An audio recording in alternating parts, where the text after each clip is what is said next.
Now then YouTube, I'm the Toff Man and welcome back to some more Thaumcraft 5 Complete Guide.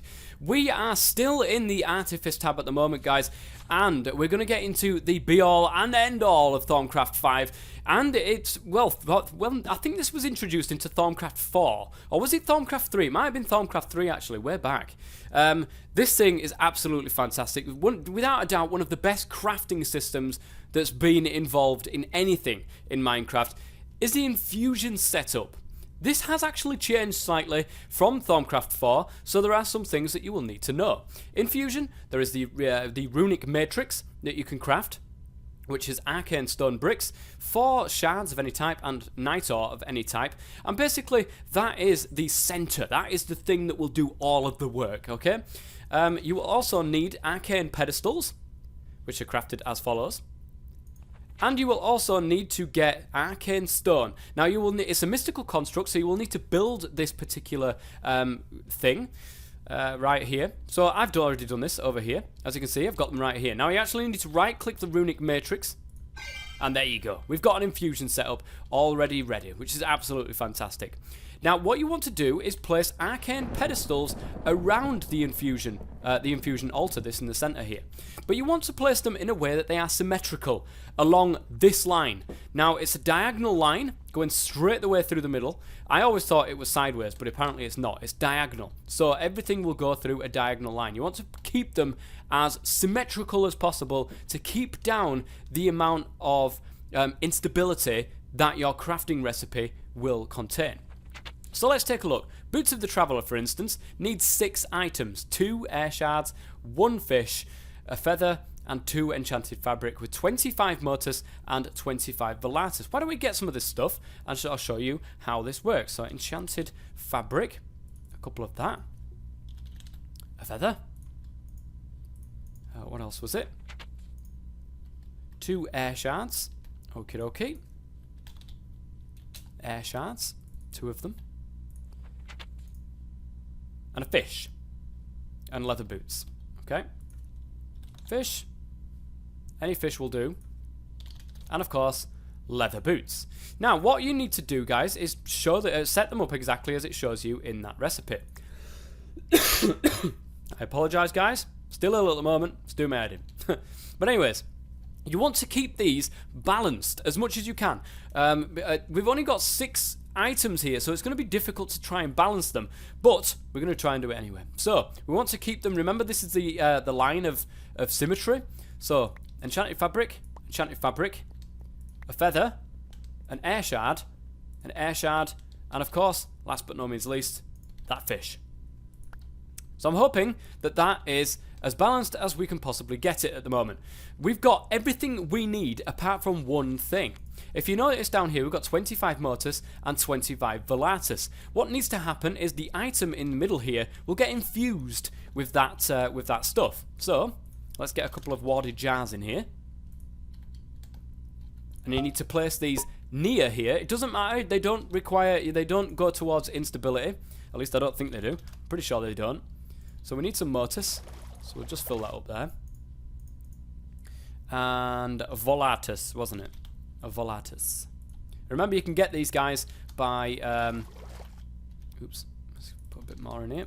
There we go. You can get these by smelting them down in that thing way over in the distance right there, and then putting them into jars. Remember in the previous episode when I showed you how to do that? So now we have everything able to be able to craft this particular recipe. It's a negligible instability, which means we shouldn't have any problems. But you can get ones, and if we have a look, very high instability. Now you can actually counteract this instability with stabilizers. One stabilizer is tallow candles, okay? And as long as you place these symmetrically, so one there and one there is symmetrical, okay? That line and that line, both of them are symmetrical. So they actually add to the stability. If, for example, that one was here and that one was there, that would actually add to the instability. We don't want that to happen. So we're going to go ahead and place these in as much as a symmetrical fashion as possible. So like this. Okay. Now, you know, you can fill this entire area, and I think it's got, you can go up and you can go down by a certain amount. I think it's about 3 or 4 downwards, but the actual range is quite far. I think it goes out, I can't remember how far it goes out, but it is quite far, the range is. There's a lot of people out there that explain the range and stuff like that. So, okay, doing that there. And that will add to the stability. Other things that will add to the stability are heads. Zombie heads and creeper heads, skeleton heads, all that kind of stuff, guys, will add towards the stability of this particular thing. So, without further ado, let's go ahead and craft this item by right-clicking on there. So it's going to pull in, as you can see, all of the vis it's going to need to do this. Now beware, guys, if this is unstable, what will happen is you will see various different like lightning sparks flying off. Now eventually what could happen is one of those lightning sparks will hit one of these items on the pedestal, knock it off, destroy it or something like that. So you really do want to be careful. Apologies. So once it's done that, once it's sucked in all of the vis it needs, it will start sucking in the objects that it will need to put into. There, did you see that there, guys? It's actually pulled that off. Let's put that back on there, the enchanted fabric. Good stuff. It actually zapped that and popped it off. Once it's finished, et voila, Boots of the Traveller. And that is how you craft things using the infusion system. There are some different changes from the last time. In Thaumcraft 4, there are some different changes in Thaumcraft 5. There is actually new things that you can build an infusion altar with. One of them is ancient stone. This strange ancient stone you have found has some interesting mystical properties. Now, I believe the ancient stone can be found in Thaumcraft 5 dungeons around the place. I'm not entirely sure if you have to go to the Outer Lands to be able to get this. The strange ancient stone you have found has some interesting mystical properties. You believe that when used to craft the pillars for an infusion altar, that it will help reduce the amount of essential required during infusion crafting and speed up the crafting process by a small amount. It will, however, increase instability slightly. Should you find pedestals crafted from the same material, each one will also help reduce essential costs. Unfortunately, you have been unable to craft such pedestals yourself. You'll have to find them in the world. They look pretty cool though, guys. These are ancient stones. It's exactly the same kind of construct, guys. You get the ancient pedestal as well, which is ledge. It looks great. Now the other thing, which I would presume that you could get in the Outer Lands, I haven't tested this, I don't know, but it does seem as if you're going to get them in the Outer Lands, is Eldritch Stone. The dark Eldritch Stone you have discovered has some strange properties. When used to craft the infusion altar pillars, it will help reduce instability and speed up the crafting process by a moderate amount. It will unfortunately increase crafting costs slightly. So you've got to be careful about, you've got to think about what type of infusion altar that you want, because you can't use them together, obviously, because there's no point. Should you happen across any pedestals made from the same material, it will have much the same effect. Caution should be taken to carefully balance them, however, as unbalanced Eldritch pedestals will massively increase your instability. Unfortunately, you've been unable to craft such pedestals yourself. So, as you can see, Eldritch pedestals are crafted with Eldritch Stone, which is great. Now, hang on a minute, it just told us that pedestals made from the same material. It's just, unfortunately, you've been unable to craft such pedestals yourself. What? Not according to this. But anyways, you can do it in the same mystical construct as per usual. It's just Eldritch Stone with the Eldritch pedestal in the middle there. Okay. So, that is the infusion aspects of the things, guys. We're going to move on now to the other bits and bobs within the infusion, which are Infusion Boosting. So the Infusion Boosting then, if we click on this, this is another thing that you will have to balance whichever way that you want your infusion setup to be set up. So you can have different setups for whatever kind of purpose that you want. So you've got Arcane Stone with 4 Night Ore and a diamond block in the middle. That will get you Infusion Speed Stone. Quite a lot of vis is required as well for that, guys. And the Infusion Cost Stone is Arcane Stone with Elementum and a diamond block in the middle with quite a bit of cost as well. So what do these actually do? Well, you've found a way to improve infusion altars through the use of special blocks placed under one or more of the 4 altar pillars.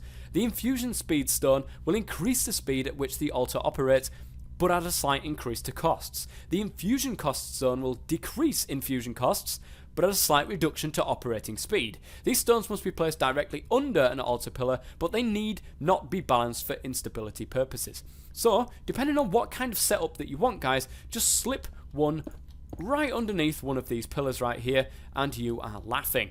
Unfortunately, I'm not laughing anymore because I've broken one of these things. There we go. And that just adds to my instability. And I do not want to add to my instability, guys. But there you go. That is the Infusion Boosting. We're going to finish off this episode, guys, by looking at the elemental tools that you can get within Thaumcraft 5. It's pretty much exactly the same as Thaumcraft 4. Many of you will be familiar. The Axe of the Stream, for instance, 2 water shards, a diamond, great wood planks, and thaumium axe in the middle. By combining water shards and thaumium axe, you've created a tool that embodies the aspects of motion and flow. It functions like a normal axe on all materials except natural logs and trees. When used on them, the axe seeks to the furthest block from the same of the same type that it's still connected to the block you are attempting to harvest, and harvests that one instead. In other words, when you mine the bottom of a tree, it will take it from the top downwards. Very, very useful. In effect, you will chop trees from the top down. Oh, well, there you go. Just explained it for me. Any wood chopped in this fashion will automatically float towards you, which is pretty great. If you press and hold right click, the axe will draw all nearby items towards you, not just wood it chopped. If shift is held whilst using this tool, if shift is held whilst using this tool, all its special properties are suspended and it functions like a normal axe. So, you've got the pickaxe of the core. By infusing a thaumium pickaxe with fire shards, you've created a pickaxe that glows with the heat of a forge. When you mine ore blocks, there is a chance you will mine a cluster instead. Native clusters are much easier to process and produces double the normal amount of metal when smelted. I've already explained this. It can also be used to sound out any surface you right click against to find out what valuable ores, lava or water can be found nearby. As per the other one as well, guys, if shift is held, all its special properties are suspended, and you can craft the pickaxe of the core as follows. There is another one, the Sword of the Zephyr. You have merged the elemental fury of air shards with the thaumium sword. When used to strike a foe, the blade will sweep in a wide arc, hitting additional foes near your main target. While blocking, the sword will conjure a sphere of whirling winds around you, pushing enemies and loose objects away, and deflecting incoming projectiles, which is pretty useful. While blocking, it will also slowly lift you into the air. Shovel of the Earth Mover, guys. This is pretty good. Combining earth shards with a thaumium shovel, you've created a peerless digging implement. When used to dig earth, sand, and similar materials, it will dig a 3x3 area. If you right-click on the side of a block, it will attempt to place a 3x3 section of the same material in the world, as long as you have sufficient blocks in your inventory. The orientation of both the digging and construction depends on the face you dug or clicked.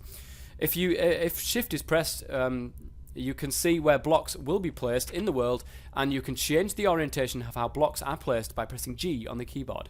Blocks can be placed either parallel to the block face selected or extending out of the face vertically or horizontally. If shift is placed, it functions like a normal shovel and all that good stuff. Hoe of Growth. Now this one is key, guys. It's key. You will want to get this one, regardless. By merging the magical energy of order and entropy shards with a thaumium hoe, you've created a farming implement with few equals. When used to till fields, it will till a 3x3 area instead of just a single block. And that's not the best bit. When used to crops or other plants, it will act as bone meal to promote its growth, though at a higher cost to its durability. It might even be able to grow plants that normal bone meal can. In other words, silverwood saplings, guys. Key is the Hoe of Growth to be, growing silverwood saplings. Absolutely fantastic. If shift is held, it functions like a normal hoe. And of course, that is how you craft it. So, that is going to be it for today's episode, guys. I'm going to come back next episode and we're going to go through these bits and bobs, and that will finish off the Artifice tab. I do hope that you've enjoyed this, and don't forget in the description below there are timestamps that you can go ahead and click on to get to exactly what you want to know. And I will see you in the next episode. Until then, I've been the TOFF, and as always, stay safe.